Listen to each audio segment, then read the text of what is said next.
नाज़रीन खबर ने अपडेट जे सिलसिले खे अॻिते वधाईंदे ख़बर शामिल कंदासीं। मोरो ख़बर शामिल कजे थी मोरो सिंध मां जितां से दिलताफ़ सुमरो जी रिपोर्ट मुताबिक़ आलमाणी बिरादरी जी मौजूद शख़्सियत सेठ हाजी अहमद आलमाणी पंहिंजे बयान में चयो आहे त दादू बाईपास मोरो में मुंहिंजो बसनि जो अॾो हलंदड़ हुयो, जिते मुझे होटल ऐं रेस्ट हाउस पिण मौजूद आहिनि, जिते मुझे अॾे जी परमिशन कैंसिल कराए अॾे वारी जाइ ते बिना जवाज़ पुलिस जा अटालियुनि बिहारे मुंहिंजे कारोबार खे नुक़सानु रसायो वियो आहे। जॾहिं त पुलिस जे बीहण बावजूदि मूं पंहिंजे पुटनि ऐं मुलाज़िमनि मथां कूड़ो केस दाख़िल करायो वियो आहे, जेका सरासर नाजाइज़ी आहे। ॼाणायल अॾे जो लंजार हाउस मोरो ते पाक किताब रखी फ़ैसिलो कयो वियो, जेको मुंहिंजे हक़ में आयो।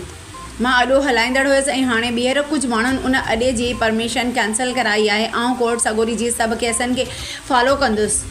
जॾहिं त सोशल मीडिया ते लंजार हाउस मोरो मुतलिक़ ग़लति ख़बरूं गर्दिश करे रहियूं आहिनि, उन्हनि ख़बरुनि सां मुंहिंजो कंहिं बि क़िस्म जो तालुक़ु नाहे। मां पाकिस्तान पीपल्स पार्टी जो वर्कर कारकुन आहियां ऐं रहंदुसि। ज़ियाउल हसन लंजार मुंहिंजो मोहसिन आहे, संदसि हर हुकुम खे आउं लबैक चवण वारो आहियां। इलेक्शन हुजे तोड़े आम ॾींहुं मां पंहिंजे पार्टीअ में क़यादत सां गॾु आहियां। मां पंहिंजी पार्टीअ जी क़यादत खे अपील करियां थो त हिन मामले जो नोटिस वरितो वञे ऐं रोज़ रोज़ जे झेड़नि खां असांजी जान छॾाई वञे। मुंहिंजो नालो आहे हाजी अहमद ख़ान आलमानी। मुंहिंजी हुते पंहिंजे शहर में प्रॉपर्टियूं आहिनि, मुंहिंजा पुट हुते रहनि था ऐं मुंहिंजो हुते होटल आहे, गेस्ट हाउस आहिनि, हुते मुंहिंजो अॾो आहे, उहो मुंहिंजो हलंदड़ हो। हर ॻाल्हियूं आहिनि। हींअर हुते असांजो 10 ॾींहं असांजा बंदि कराया आहिनि। मुंहिंजी हींअर 80 वरी उमिरि आहे, उन ते हुननि वरी मूं ते बि एफ.आर. कराई आहे ऐं मुंहिंजे पुटनि ते बि कराई अथनि। मूंसां वॾी नाजाइज़ी आहे, हर ॻाल्हियूं आहिनि। असां इन ते इहा अपील था कयूं ज़ियाद साहिब लंजार खे त मां महिरबानी करे इन मसइलनि खे हल करे। उहे असांजा मौजूद आहिनि। असां पीपल्स पार्टी में अॻे बि हुआसीं, हींअर बि आहियूं। असां हिन सां गॾु रहंदासीं, गॾु आहियूं।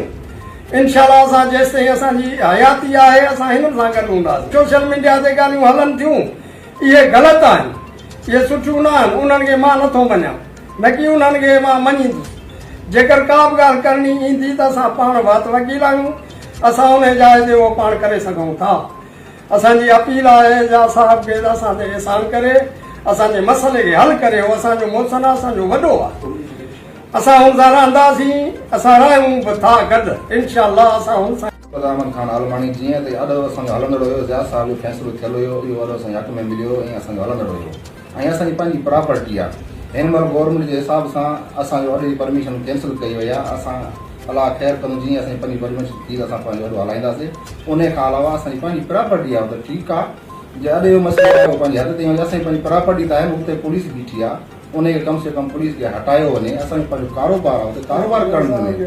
त साईं ज़ियाद साहिब लंजार साहिब जे असां पुरकार अपील था कयूं त इन मसइले खे जल्द में जल्द हल करे। जिथे बि चए असां अचण लाइ तयारु आहियूं, वेही असांजे मसइले खे हल करे।